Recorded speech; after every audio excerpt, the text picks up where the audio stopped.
我叫苏锦，3天前醒来，发现躺在一个陌生男人的灵堂里，身边还有2个崽，一个8岁，一个4岁，脑子还多了一套现代农园种植技术。老天爷，挺有意思，既来之则活之，不光我要活，这2个崽也得活。还煮什么煮？老二走了，这家里哪还有闲粮养闲人？抚恤银子呢？拿出来！我问你话呢，哑巴啦！婆婆，您这嗓子真是越来越洪亮了。二牛刚死3天，您就中气十足。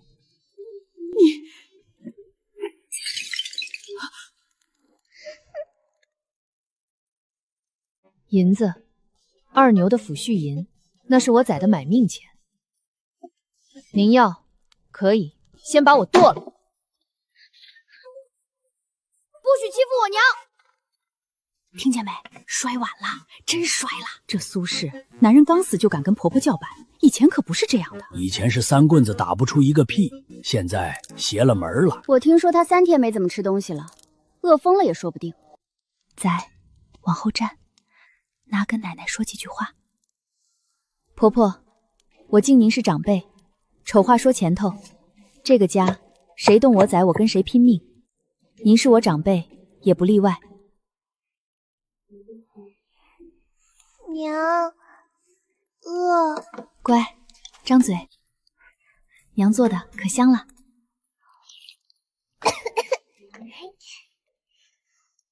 娘先吃。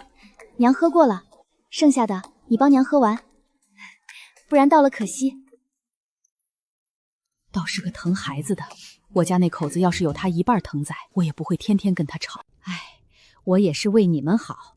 你一个妇道人家，怎么养2个孩子？镇上刘员外家缺个丫头，把小丫送过去，也是享福。您再说一遍。你想干什么？婆婆，您知道寡妇为什么不好惹吗？因为寡妇什么都没有，什么都没有的人，什么都敢做。您前脚把她送走，后脚我就吊死在顾家大门口，舌头伸出来，脸发紫，眼睛凸出来。到时候您顾家的名声比我的命值钱。您大儿子还想考秀才，做梦去吧。您孙子还想娶媳妇儿，谁家敢把闺女嫁过来？顾家这一脉，从我死那天起，就断子绝孙。卖小丫，顾老婆子真说得出口，造孽啊！那丫头才4岁。顾家这事儿办得缺德，二牛尸骨未寒就要卖人家闺女。我呸！什么婆婆，就是个老钱婆。天爷，她真解到第2课了，第3课也要解了。伤风败俗，伤风败俗啊！娘，我们真的要……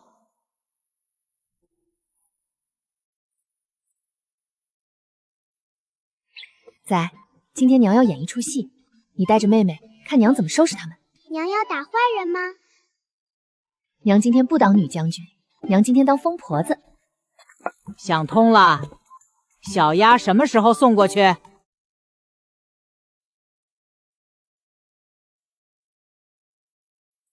想通了，今天我要分家。你疯了！老二刚死，你就想分家产？一个寡妇分出去喝西北风啊！别连累我们名声。大嫂，你嫁进顾家10年了吧？关你什么事儿？10年了，连个蛋都没下，我好歹生了俩。论对顾家的贡献，您排我后面。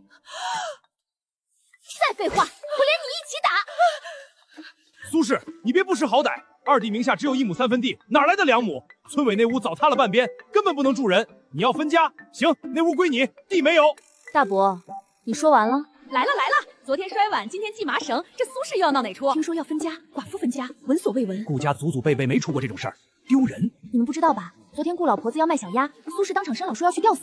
真的假的？我亲耳听到的，被逼急了，什么都敢说。我倒觉得有意思，看看今天他能翻出什么浪。李正，苏氏要分家，我说了，村委破屋可以给他，但地是顾家的祖产，不能分。苏氏，你怎么说？李正，我夫君在世时亲口说过想分出去单过，他名下有2亩薄田，也是他出钱修的。今天我要的就是我夫君的东西，不多拿，也不少拿。你胡说！老二什么时候说过？你干什么？顾大郎，你不是说寡妇活不了吗？行，我今天走出，我让全村人都看看顾家是怎么逼寡妇的。到时候你顾大郎的脸往哪儿搁，顾家的脸往哪儿搁。爷，他真解到第2课了。第三课也要解了。伤风败俗，伤风败俗啊！从今天起，这是我宰的。真分了！1亩7分地，1亩7分地一间破屋，说多不多，说少不少，但好歹是个安身之所。够活了，只要捆干，饿不死。那屋后的地有我看过，回去土是肥的。这苏轼的样子，刚才就和胖若两人。今天这祠堂没白来，这叫好运现节。世报，顾家欺负人遭报应了，活该！这苏轼一张嘴跟刀子似的，句句扎心。顾老婆子也有今天，她以前多威风啊，全村没人敢惹她。活该！谁让他先欺负人的？昨天要卖人家闺女，今天还想抢地，这就叫恶人自有恶人磨。不对，苏轼不是恶人，苏轼是专治恶人的。婆婆慢走，逢年过节我会带孩子来看您的。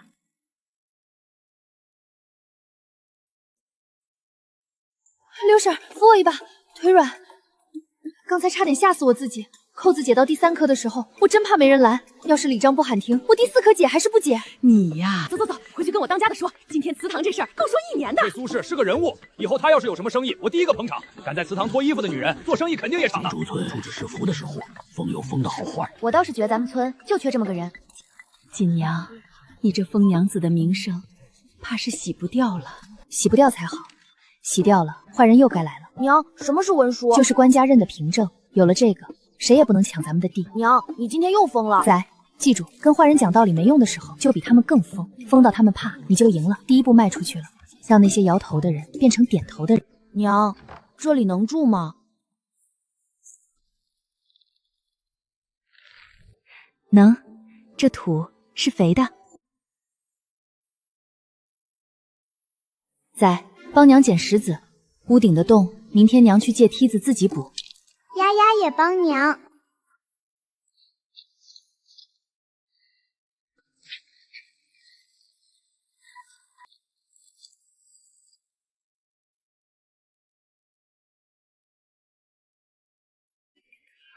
山芋，不，这个叶片形态更像红薯。不管了，能吃就行。娘，怎么了？仔，咱们有救了。这墙根底下有宝贝。紫苏，野生紫苏，这香气，挥发油含量至少是普通品种的2倍。沙质土壤，半阴环境，腐殖人丰富，天时地利全占了。根还是老根，现在能发新芽。娘，这是什么草？好香！这是宝贝，叫紫苏，做鱼做肉放一点，香的你舌头吞下去。半日照加上昼夜温差，植株分泌了更多芳香物质。长在阴处的香料必须比长在阳处的更香，才能让虫子找到它。笑什么？娘笑自己读了那么多年书，最后在一堵破墙底下用上了。仔，这个叫紫苏，它的香气来自叶片里看不见的小颗粒，一搓就跑到空气里。做鱼做肉放一点，腥味就没了。这个叫小茴香，肚子疼泡水喝管用，炖肉放一点更香。娘，你怎么知道这么多？因为娘上辈子读过书。有你们在，再破的屋也是家。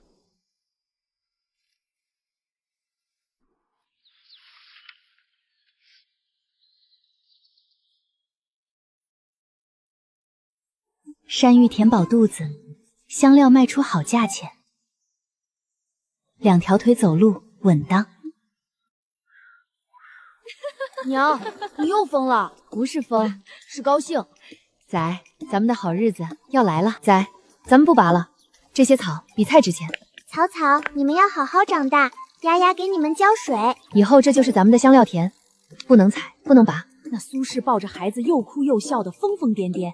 咦，他手里拿的啥？红彤彤的。山芋，那墙根底下长山芋了，个头不小。不止山芋，你看那一片紫苏，那叶子比我手掌还大，小茴香结籽密密麻麻的。几颗野生的，至于高兴成这样？你不懂，那紫苏的品相，老头子我活了60年没见过第2份。这破屋荒了多少年，墙根底下能长出这品相的东西，这地肥得流油。苏轼捡到宝了，会认香料，知道土质好坏，还会写字记账。顾老婆子怕是不知道自己放走了个什么样的人。这苏轼以前藏得够深啊。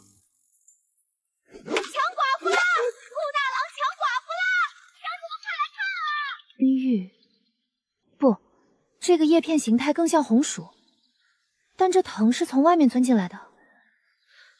外面是什么？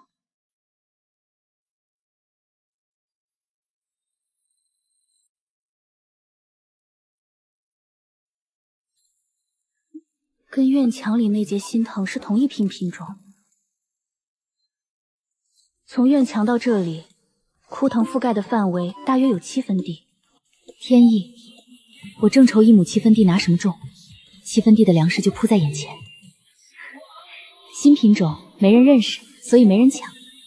荒地，这哪是荒地，这是老天爷留给我的粮仓。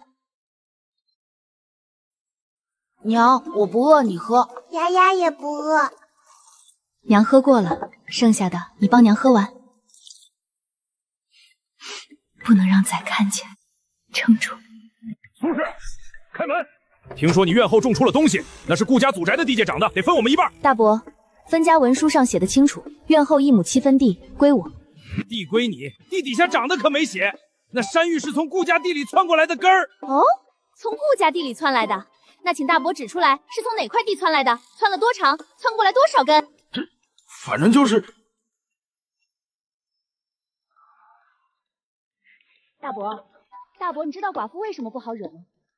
因为寡妇什么都没有，什么都没有的人抢寡妇了！顾大郎欺负孤儿寡母了！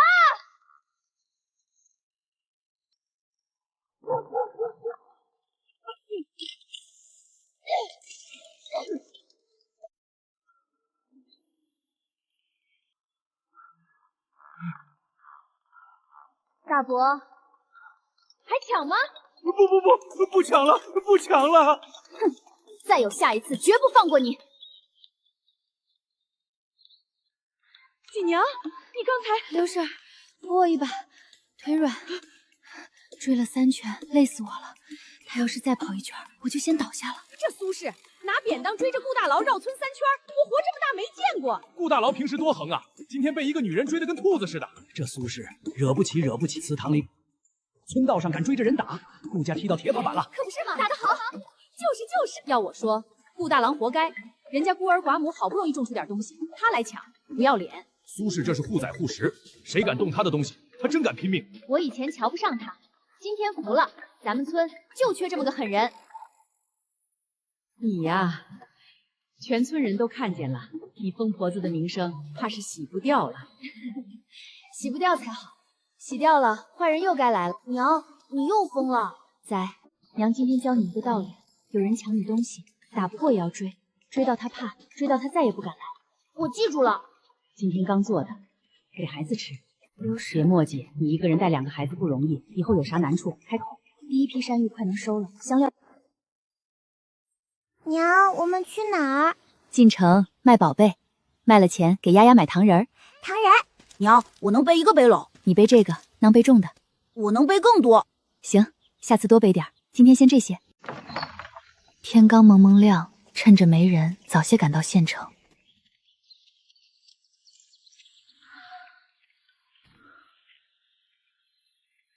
出村了，没人看见就好。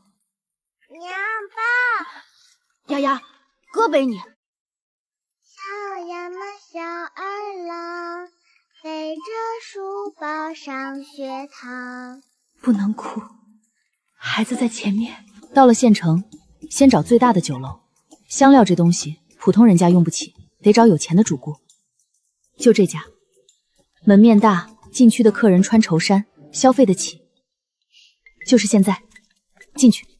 哎，送货走后面。我不送货，我找掌柜的谈生意。麻烦把这个给你们掌柜看一眼，就说有人送比这更好的香料来。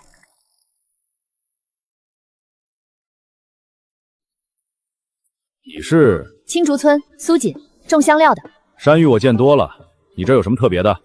甜度高3成，口感粉糯，您尝尝。确实甜，3文1斤，我收。山芋3文，但我今天主要是来送香料的。紫苏、小茴香，满山都是，不值钱。刘掌柜，您先闻闻再说。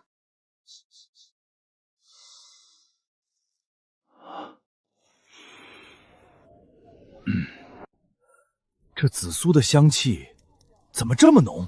刘掌柜好鼻子，普通紫苏长在向阳坡地，日晒太足，挥发油被晒掉了一半。我这紫苏长在院墙根下，半日照，水分足，叶片里的紫苏醇含量比普通的高出至少3成。紫苏陈，你懂这个？我爹以前采药的，跟着学了几手。您再闻闻这个。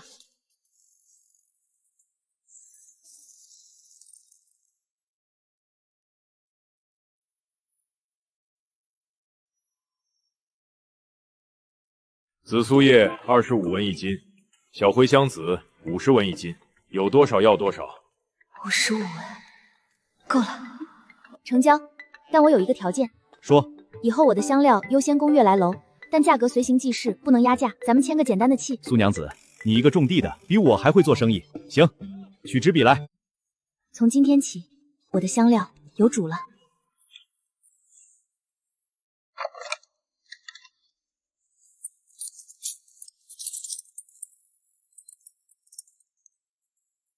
120文，够买1个月的粮了。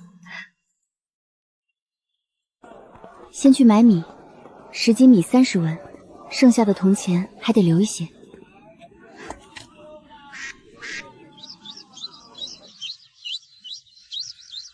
哇！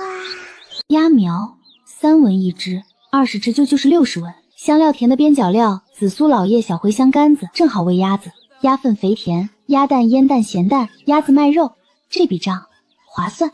20只2文5一只，长期生意，以后还找您。行。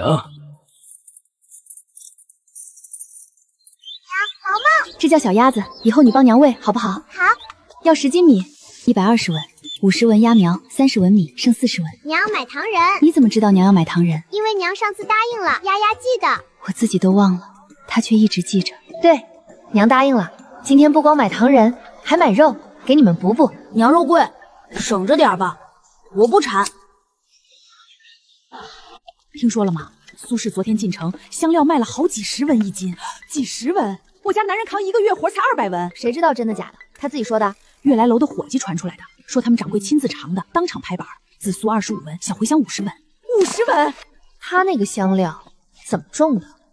咱们地里也长紫苏，咋就卖不上价？哎，人家会认，咱们连紫苏和小秧都分不清。买香料和山芋120文，20只鸭苗50文，3文一斤的米10斤30文，1匹粗布7文，糖儿2个2文，肉5文，还剩26文。掌柜的，打听清楚了，青竹村一个寡妇姓苏，在悦来楼卖了香料，紫苏25文一斤，小茴香50文，有等茶就不全收了。祭奠，看他下次什么时候进城。是。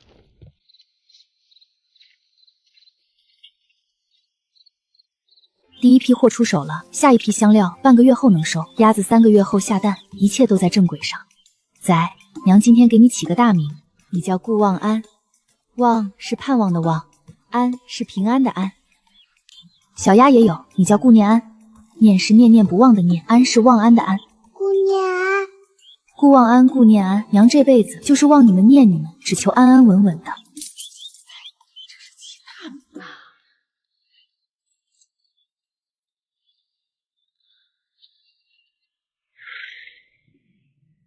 上次卖香料是悦来楼，这次山芋量大，得找粮铺。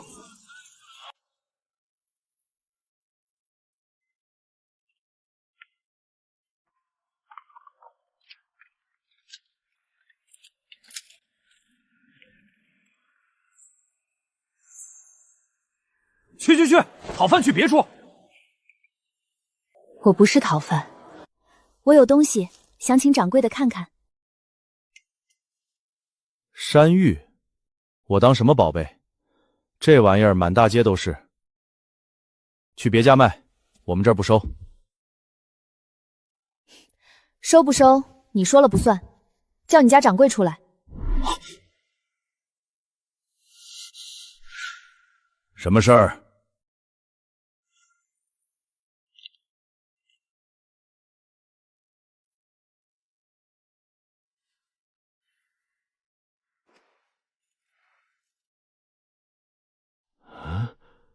这是薯物？不对，这皮色，这分量。掌柜好眼力，这叫甜薯，本地不多见，耐旱高产，生吃脆甜，熟吃粉糯。甜，比普通山芋甜。甜度高是因为温差大，青竹村晚上凉，白天晒，糖分积累的多。你懂这个？种地的不懂怎么种的好。你有多少？第一趟约莫20斤。3文1斤。周掌柜，您刚才多嚼了2片，第一片是尝味道，第2片是在品后劲，能让你嚼第2片的东西只值3文。好一个精明的娘子，你说多少？3文5一斤，不还价。3文5，普通山芋才2文。普通山芋皮厚筋多，纤维粗，我这田鼠皮薄如纸，肉质细嫩。您开了几10年粮铺，这点分别您比我清楚。而且普通山芋放半个月就干瘪，我这田鼠放1个月不坏。您收了我的货，不用担心烂在仓库里。放1个月不坏，当真？如果我撒谎，您以后不再收我的货。哈哈哈，有意思。你一个女人做生意比男人还精，4文1斤，就这个价。但我有一个条件，以后你的山芋优先供我委。成交。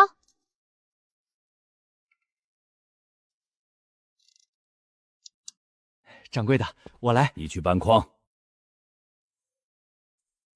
20斤，4文1斤，一共80文，你数数。周掌柜，我还有一样东西，想请您帮忙看看。紫苏，这香气比市面上浓得多。你懂香料？懂一点。这些香料，药材铺和酒楼都要。你有多少，我帮你牵线。不过你得告诉我，你这些东西怎么种出来的？种地靠3样：土好、水好、伺候的勤。周掌柜要是有兴趣，下次送货我多带一份给你看。你这个娘子说话滴水不漏。这些香料要不等量足了一并送。先给你20文定金，10天后你把第1批香料送过来，价格按品项定，不会亏你。80文山芋钱，20文香料定金，一共100文。那是不是青竹村那个疯娘子？疯娘子什么疯娘子？你没听说？祠堂里赶村道上拿扁杖追他大伯跑了3圈，真的假的？真的，我侄女嫁到青竹村亲眼看见的。说这疯娘子男人死了，一个人带2个崽，谁都敢惹，敢跟掌柜讲价，倒真有几分胆色。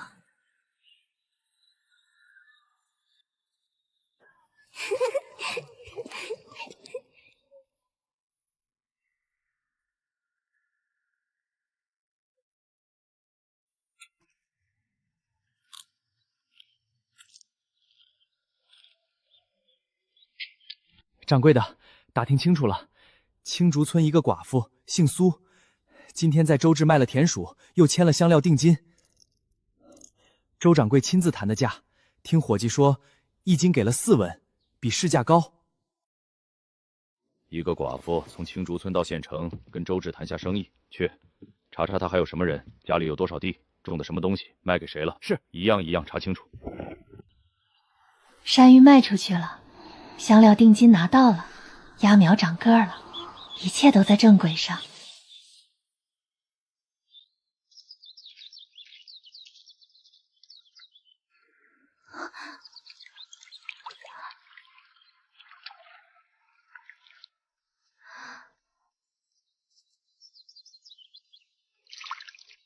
鱼又能给仔仔加顿饭了。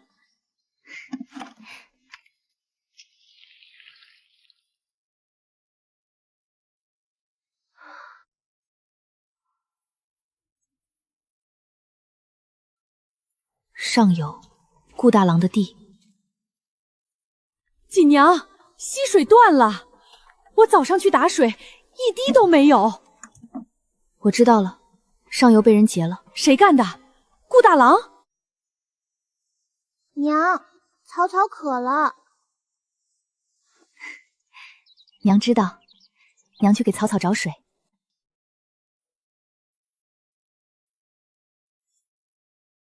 锦娘，你又要……刘婶儿，我不打人，我去讲道理。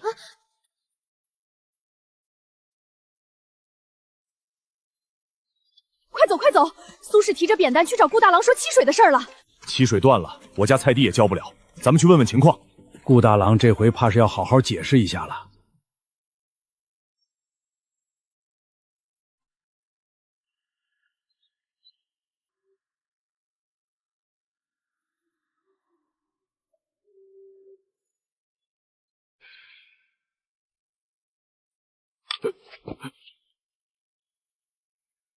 大伯，晒太阳呢，好雅兴。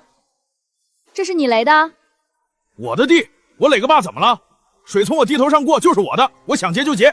水从他地头过就是他的，那我家的地也在下游，凭啥一滴水没有？顾大郎，你把水全截了，我家的菜地咋办？都蔫了2天了，关你们什么事儿？各家的地各家管。就许我们说，你节水，不许我们说。大伯，大夏律有规定，水源从谁地头过，谁就有权用水，但不能独占。下游有田的人也有份。我不管什么绿不绿，你把水全接地。水从我地头过就是我的，你要用水拿钱来买。多少钱？1两银子，1个月。1两？顾大郎，你疯了！我家那3分菜地是不是也得给你交银子？顾大郎，这溪水是山上流下来的，凭啥你一个人说了算？顾大郎，做事别太绝。大伯，你这一把水比县城里的井水还贵，咱们乡里乡亲的，你开这个价，不怕被人戳脊梁骨？爱买不买，不买可着。顾大郎，你知不知道这道拔是谁让你雷的？我自己雷的，怎么了？孙掌柜的人找过你吧，让你断我的水，逼我去求他，他许了你什么？银子，还是分你香料？大伯，你被人当刀使了。孙掌柜让你断我的水，等我的香料旱死了，再出面收我的地。到时候你唠叨什么了？他给的那点银子，够买顾家的脸面吗？够买乡亲们的骂名吗？大伯，我给你1天时间，把坝拆了。你要是不拆，明天我就去县衙拿分家文书和地契，告你霸占水源。大夏律霸占水源杖40，你自己掂量。明天不拆，苏轼就去告你，杖40，屁股开花。不光苏轼告，我也去作证。你断水，我家菜地也旱了。大郎，拆了吧，别为了孙掌柜那点银子，把全村人都得罪了。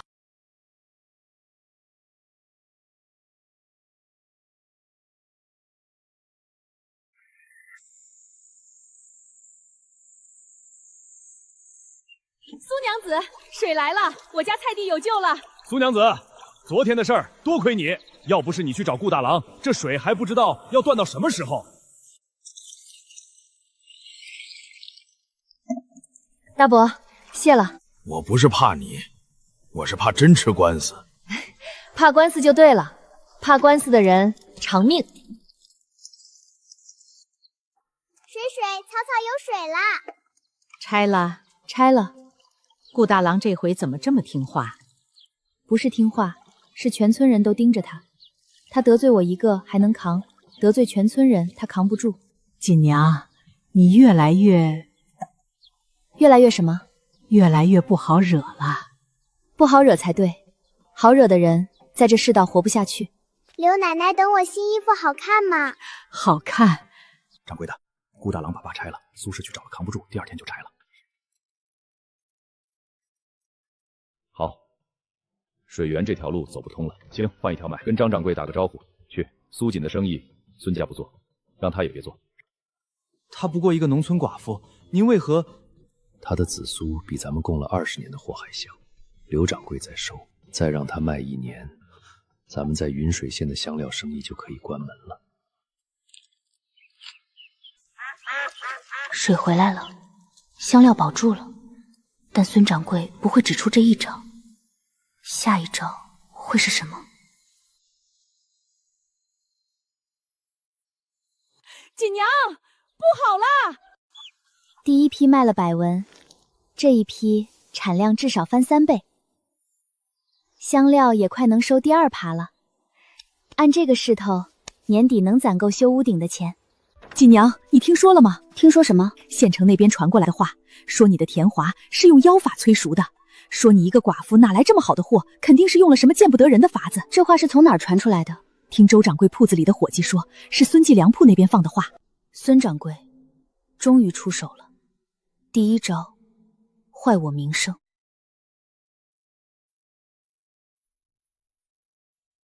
苏娘子坐，你的货品相没问题。怎么了？这2天有人来我铺子里指指点点，说你卖的田鼠来路不正，是用妖法催熟的，吃了会生病。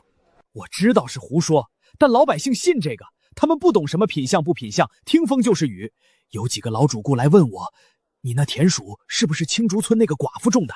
听说那东西吃不得。降多少？2文。周掌柜，不用降价。借你门口1块地，给我1炷香的功夫。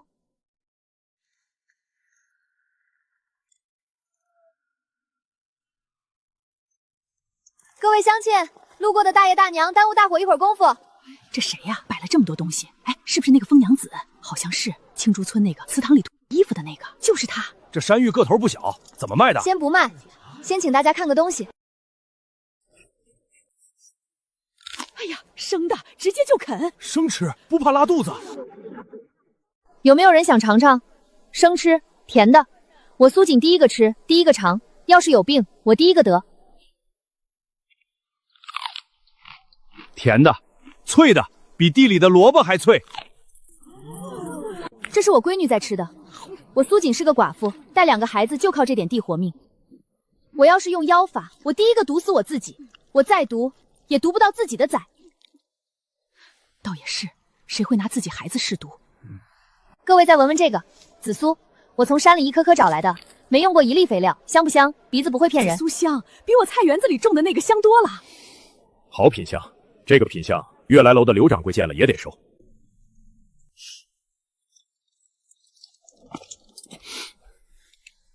这个能不能单卖？我媳妇儿爱吃紫苏炒蛋。今天先卖甜薯，紫苏下回带足了量，大伙儿再来捧场。给我来2个甜薯，我也要3个，我买5个。妖法，口碑这东西，拿事实堵嘴最管用。嘴堵上了，下面就看孙掌柜还要出什么闹。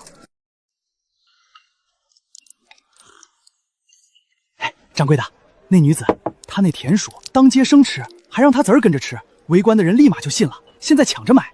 有点意思。要不要再放话？不用，他当街自证，咱们再放话，反而显得咱们刻意。一个寡妇带2个孩子，能在祠堂里脱衣服，能在村道上追着人打，能在当街生吃山芋，这个女人不是好对付的。那咱们不急，硬的不行就来软的。是。我姓沈，在州府做南北货生意。苏娘子，你这香料的品相，在我见过的货里排前3。你要是愿意，下回送货多带1份，我让人来看。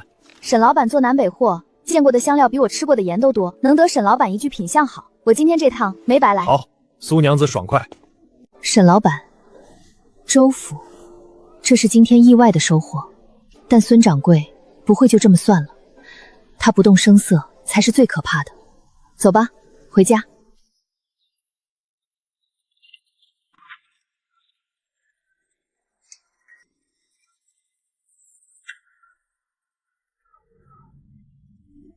306文，加在一起手里有432文了。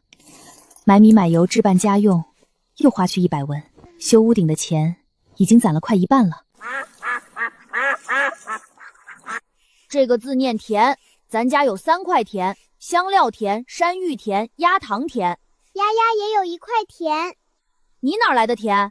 那里丫丫的花花甜。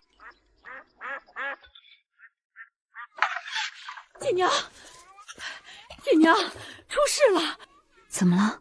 你婆婆带人去县衙了，说要告你忤逆不孝。婆婆告我，分家文书上写的清清楚楚，各过各的，两不相干。她凭什么告？说是你不赡养婆婆，按大下吕，子女有赡养父母的义务。分家文书是分家文书，但孝道是孝道。孙掌柜，我当街自证，她不动声色。现在，她动的不是自己的手，是借婆婆的嘴。这一招比上回传谣言毒得多。别出来，妹妹交给你。这就是我顾家的好媳妇儿，分家产，吃独食，不顾婆婆。又来了，这次又想抢什么？老天爷呀，我儿子失口未寒啊！婆婆，您这嗓门真是越来越洪亮了。上次祠堂里您也这么喊，后来就签了分家文书，今天又这么喊，您是又想签什么？苏姐，我今天不是来闹的，我就是来看看小宝小丫，我是他们亲奶奶，我想孙子孙女了，不行吗？婆婆想孙子孙女，逢年过节我带孩子去看您。分家文书上写了，两不相干，但逢年过节的礼数我没少。你们听听，当着这么多人的面，他就是这么跟婆婆说话的。苏锦，你一个寡妇，婆婆上门是给你脸，你还敢顶嘴？大嫂，你也在，正好。上次在祠堂，你说我分出去喝西北风，现在我喝上粥了，你又来了，是来蹭饭的？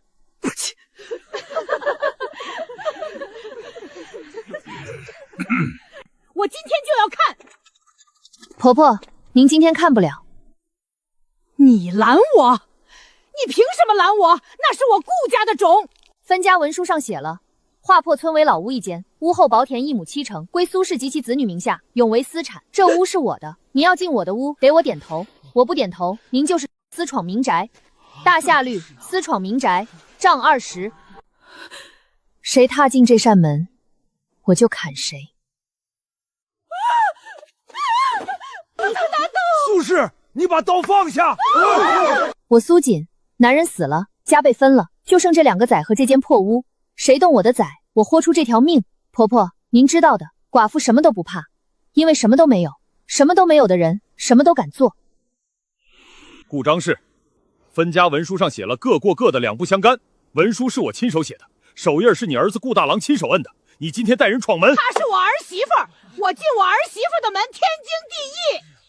分了家就不是你儿媳妇了。文书上写的是苏氏，不姓顾，她跟你顾家是2家人。你再闹，我现在就写状子送你去县衙，到时候王县令判你个聚众滋事，你别怪我没提醒你。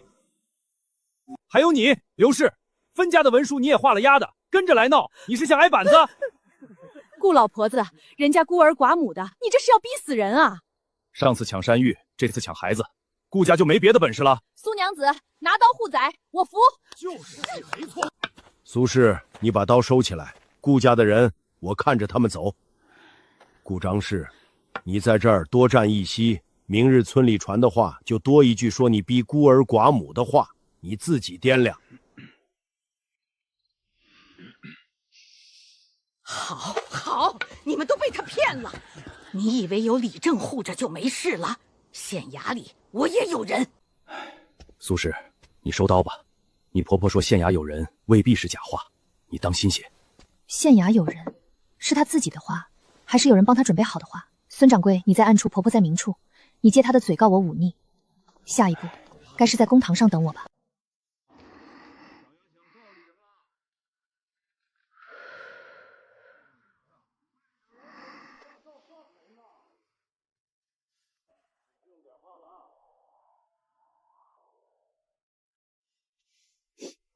刘婶，明天帮我带1天孩子。你要去哪儿？你要自己去？你一个人去县衙？县衙，他告我忤逆，我总不能等着衙役来抓人，一个人够了。分家文书在怀里，村民在村里，刀在灶台上，他告不赢。怕不怕？不怕。娘拿刀的时候手不抖。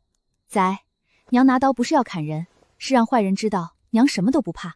坏人怕不怕，比打不打得过更重要。丫丫不怕，娘在，丫丫不怕。堂下所贵何人？所告何事？青天大老爷，民妇顾门张氏状告儿媳苏氏忤逆不孝，她分家令过，挣了银钱一文都不孝敬，还在村中持刀行凶，意图弑婆，求青天大老爷为民妇做主。持刀行凶，告得这么重？弑婆，这罪名要是坐实了，得下大狱。娘子这回怕是悬了，她怎么还不说话？苏氏，顾张氏告你忤逆不孝，持刀行凶，你可认罪？民妇不认。分家一事可有此事？有，分家文书在此，请大人过目。大人，这是民妇3年来刺绣养鸡卖菜补贴家用的账目，每一笔都有证人。夫君在世时吃药的银钱是民妇1针1线绣帕子换的。婆婆说民妇不孝，请婆婆拿出她童养我母子3人的账目来。分家文书上写明两不相干，若文书有效，民妇便无不孝一说。请大人明示章程，民妇照做。说得好，拿文书说话。婆婆说民妇持刀行凶，刀在这里。看他第3样拿什么？顾张氏，听清楚了，自愿画押，何来逼迫？就算文书是真，她不赡养婆婆也是事实。她那些田鼠都用来养汉子了，就是。我娘拿刀的时候，刀尖朝下，她挡在门口，没砍我奶奶。我娘拦我奶奶，是因为我奶奶要把妹妹卖到刘员外家。分家文书上写了，我娘和我们是2家人，我娘没错，求大人别罚我娘。这孩子才8岁。别急，让他说。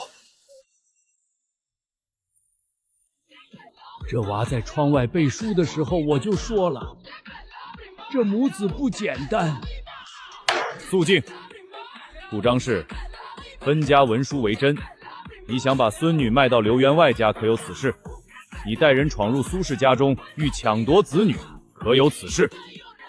我就是想看看孙子孙女，传周记粮铺周掌柜。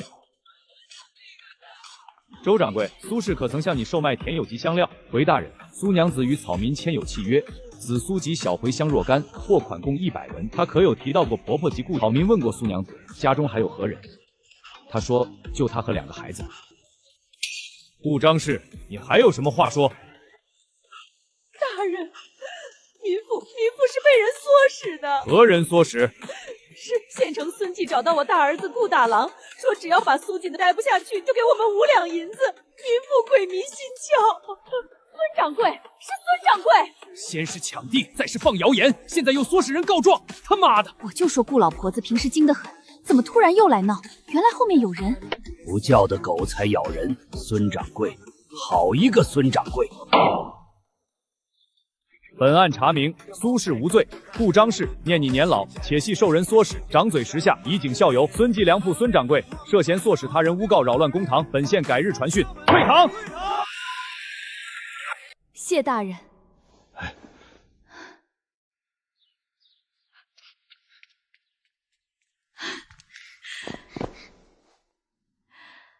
终于又抱到你们了。孙掌柜，你的棋子招了，下一步你是缩回去，还是亲自下场？不管你怎么选，我都会接着。锦娘，没事了。苏娘子，恭喜！多谢周掌柜仗义作证。不必谢。你那甜薯和香料确实是好东西，怎么样，还做不做？做，而且要做得更大。这一页翻过去。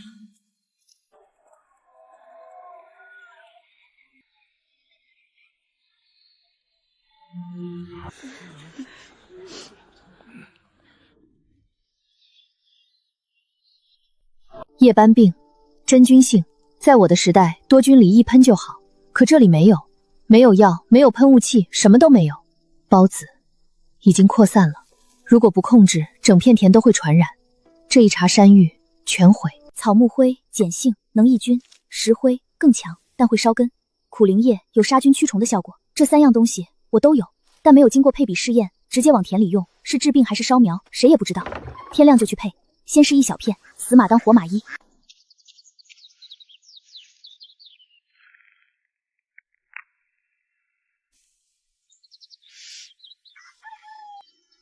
苏娘子，这苗咋了？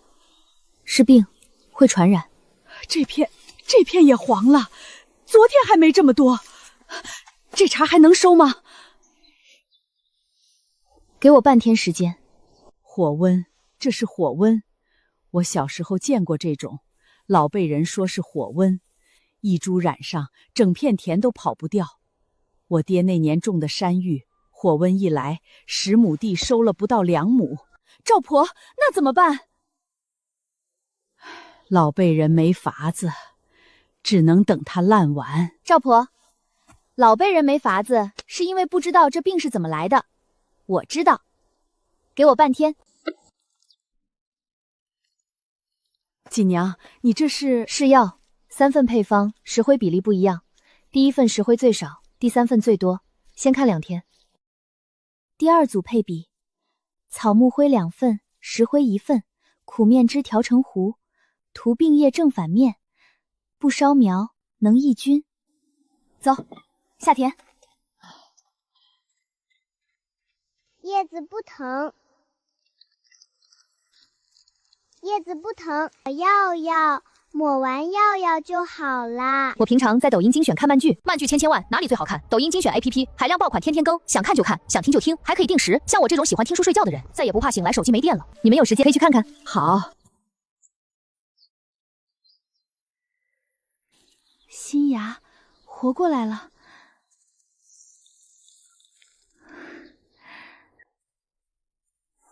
娘，叶子吃了药好了吗？好了，药管用了，咱们的山芋不会死了。苏娘子，这药真把火温压住了。你看这个，我刚刚掰的，新芽长了3片叶。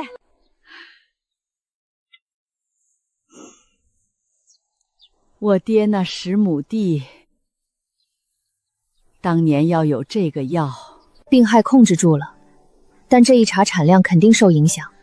本来预计翻3倍，现在能保住原来的产量就不错了。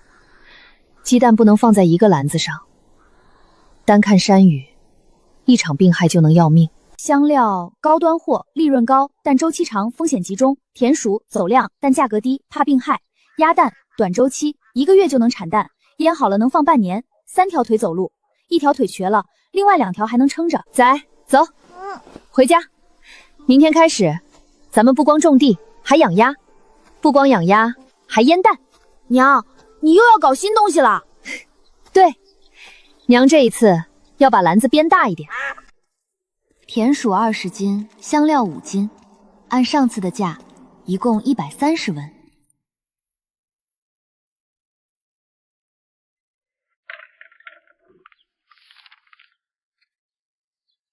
啊，有了这笔钱，鸭笼可以扩建，还能再买20只鸭苗。这表情，上次他为难的时候，也是先笑了再为难。苏娘子，坐。周掌柜，怎么了？你的货没问题，但是孙记那边最近动作很大。孙掌柜不知从哪儿调来了一批田鼠，品相比你的差一截，但价格压到了2文5一斤。2文5？就放在孙记粮铺门口，大筐装着，见人就吆喝。老百姓认便宜，你那些老主顾有一半跑去买他的了。掌柜的，昨天那个买田鼠的大娘今天去了孙记，她说反正都是田鼠，差不了多少。亏本卖，就为了挤你，我不能按原价收了。降多少？2文5。周掌柜，这价我卖不了。我知道你这货值3文，但孙记把价压到2文5，我再按3文收，砸在手里，铺子也扛不住。要不你把香料给我，田鼠先拿回去。不卖了？不用。那你去。香料和田鼠今天我都不卖了。这阵子多谢你，你的难处我明白，但我的货值什么价，我心里有数。悦来楼，我的货从这儿进的厨房。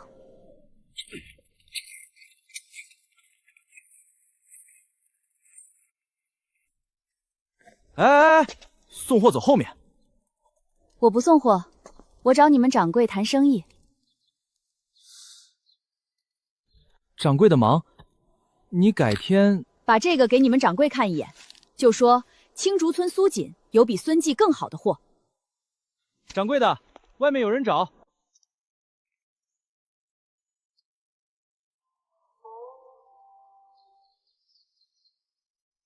苏锦，刘掌柜，我见过你的货，上次你在周记门口当街生吃田鼠，我在对面酒楼正好瞧见。那刘掌柜一定也看见孙记的人怎么压价了。紫苏品相确实好，香料我收，田鼠3文1斤。田鼠3文，香料不单卖。不单卖？香料和田鼠搭着卖，悦来楼拿货量大，香料搭着田鼠走，田鼠我让1文，3文1斤。周掌柜那边零散拿货，还是4文。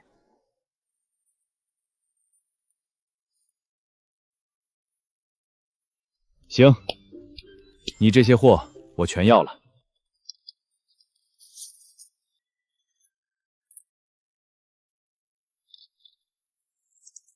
你的货我收了，但我有个条件，我要你的香料专供悦来楼，以后你不许卖给别家。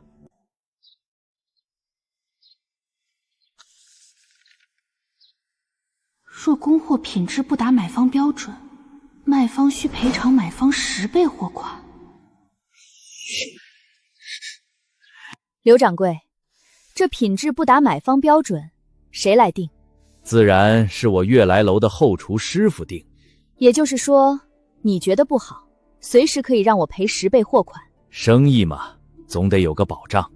这契书我签不了。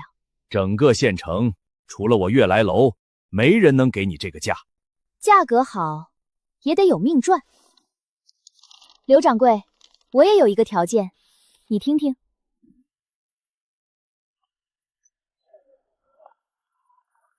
让我想想，3天，3天之后，要么他签我的条款，要么我另外找路。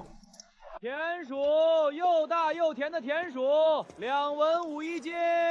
皮厚大小不一，还有重眼，2文5，这货也敢叫板？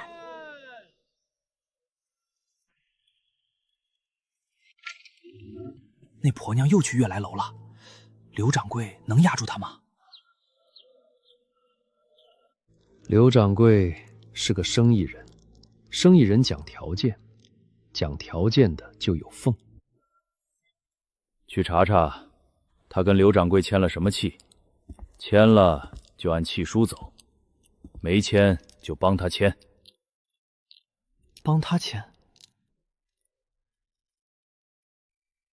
那张契书上的10倍赔偿，不是他一个人的手笔，他后面有人。孙掌柜，你没在公堂上赢我，就换了个棋盘。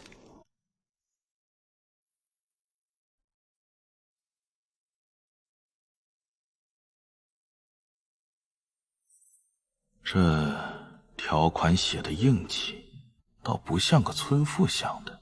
苏娘子，你先坐。这女人的条款我看了3遍，每一条都打在要害上。今天这契书一签，就是长期的买卖了。旧契书也铺开了，他把2张都摆在桌上，是让我看清楚他删了什么，改了什么。你写的条款我看了3遍，品质以双方共同封存的样品为准，这条没问题。每次交货当场验货，当场结清也行。但这条前2条他都认了，偏在这条停住。公断人，他怕周掌柜偏向我。这条有什么问题？周掌柜是你熟人，公断人得换。周掌柜是我熟人，但他是县城最老牌的粮铺掌柜，做了30年，名声在外。刘掌柜，你跟他竞争了这么多年，他的品性你比我清楚，他会不会为了偏袒一个寡妇砸自己招牌？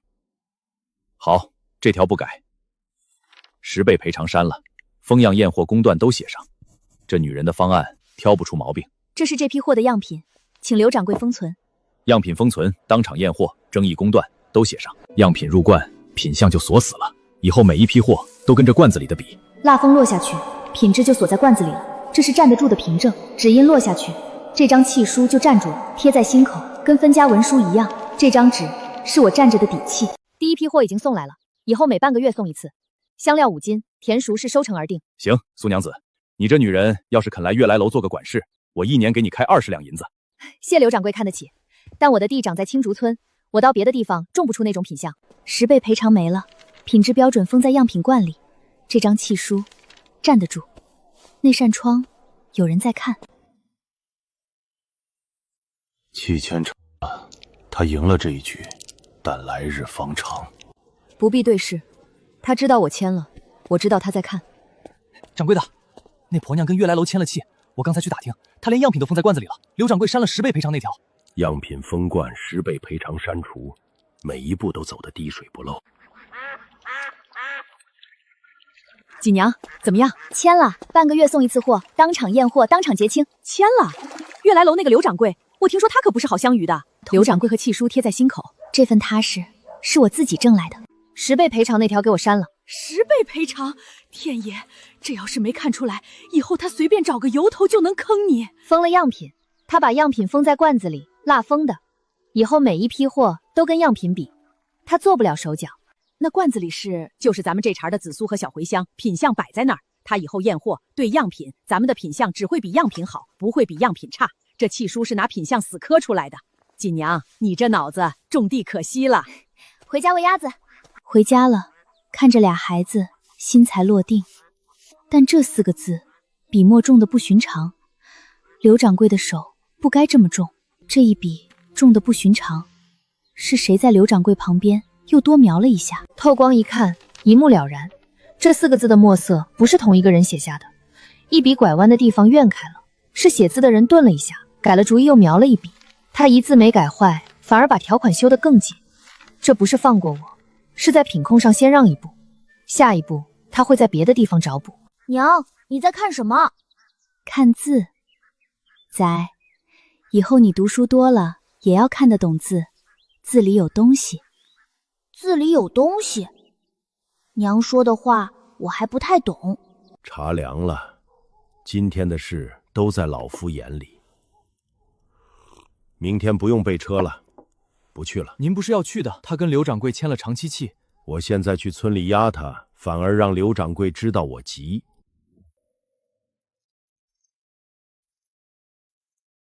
长街空无一人，这盘棋不在这一时，让他先跑，等他下一次走货再说。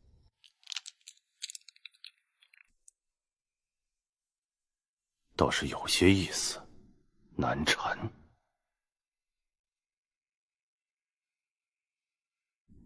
山芋香料压苗人工每笔清白。刘掌柜改契书时，有人在旁边，那个人不是孙掌柜的伙计，是孙掌柜本人。他不动声色地帮我修条款，不是好心。今天他改的利于我，下次未必。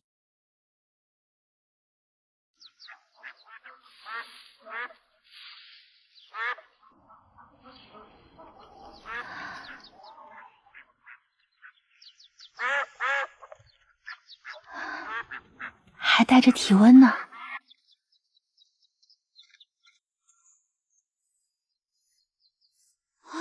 娘，鸭蛋！鸭子开始下蛋了。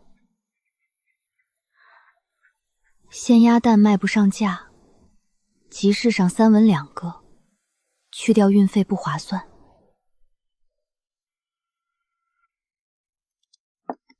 但如果腌成咸鸭蛋，一枚能卖5文，还耐放。黄泥、草木灰、盐、茶水，这4样东西我都有。咸鸭蛋的做法不难，关键是盐的比例和腌制时间。盐少了不流油，盐多了咸得齁嗓子。上辈子实验室里做正浆试验，这辈子用同样的法子腌鸭蛋，配方记在脑子里，差不了。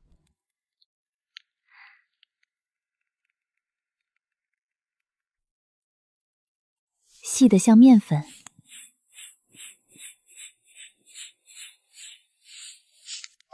没有秤，用手掂，心里换算着克数。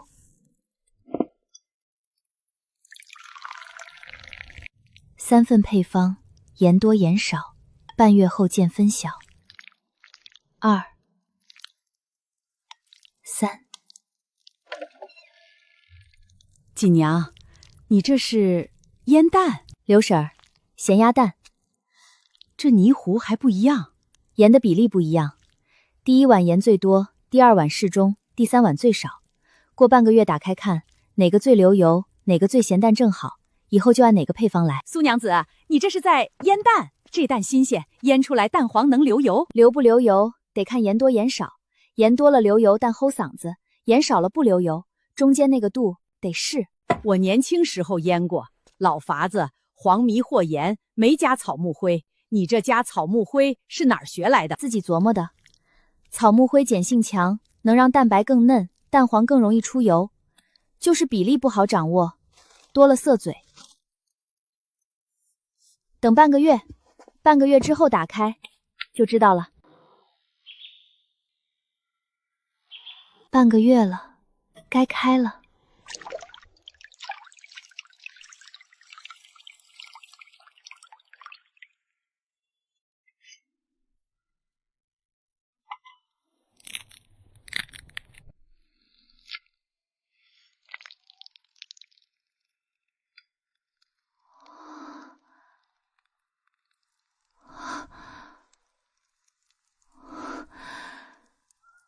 流油了，流油了！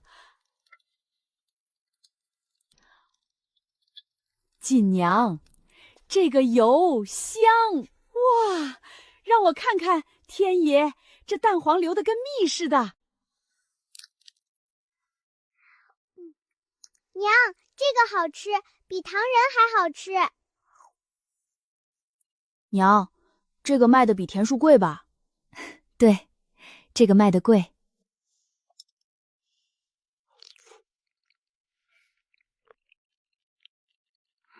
不催他，让他自己品。这是你做的？自家鸭子下的蛋，第1罐刚开。这东西可以当菜，可以做点心，能下酒也能送礼，咸淡正好，蛋黄流油，比我在州府吃过的都好。你有多少？第1批100枚，以后每个月都有。5文1枚。我全要了。行，掌柜的，5文1枚，比咱们之前收的咸鸭蛋贵1倍。这是能流油的咸鸭蛋，你拿市面上那种不流油的来比。苏娘子，你这咸鸭蛋能不能也给我供一些？